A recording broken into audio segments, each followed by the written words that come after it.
अमचन music की शानदार प्रस्तुति।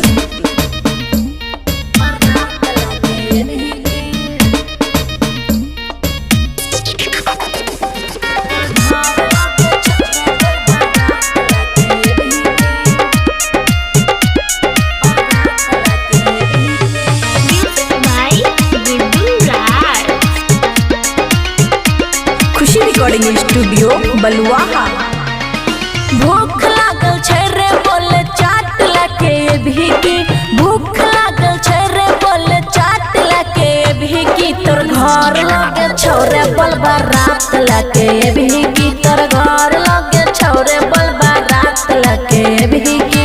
जीवन भर के लिए तू साथ लाके जे भीगी, जीवन भर के लिए तू साथ लाके जे भीगी, तोर घर लगे छोरे बलबा रात लाके भीगी, तोर घर लगे छोरे बलबा रात लाके भीगी।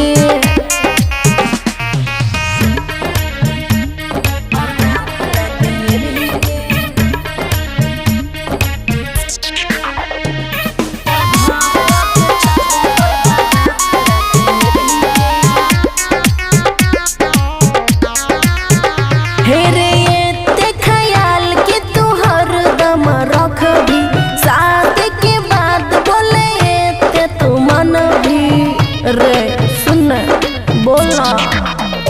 हेरे ये ख्याल कि तू हरदम रखबी, शादी के बाद बोले ये तू मन भी, दिलवा में भर के सांस लाके भीगी, दिलवा में भर के सांस लाके भीगी, तोर घर लगे छोरे बलबा रात लाके भीगी, तोर घर लगे छोरे बलबा रात लाके भीगी।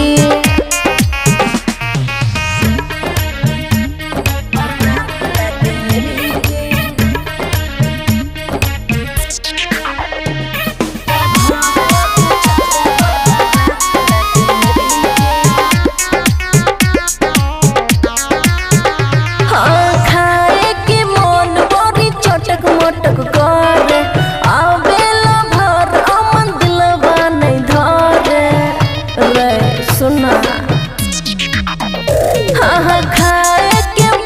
चटक मोटक मन कर, आबेला भर अमन दिलवा नहीं धरे, खुशी यादव के दिल में हरदम तू रहबी की, खुशी यादव के दिल में हरदम तू रहबी की, तोर घर लगे छोरे बलबा रात लाके भीगी, तोर घर लगे छोरे बलबा रात लाके भीगी। बोला रे खुशी रिकॉर्डिंग स्टूडियो बलुआहा।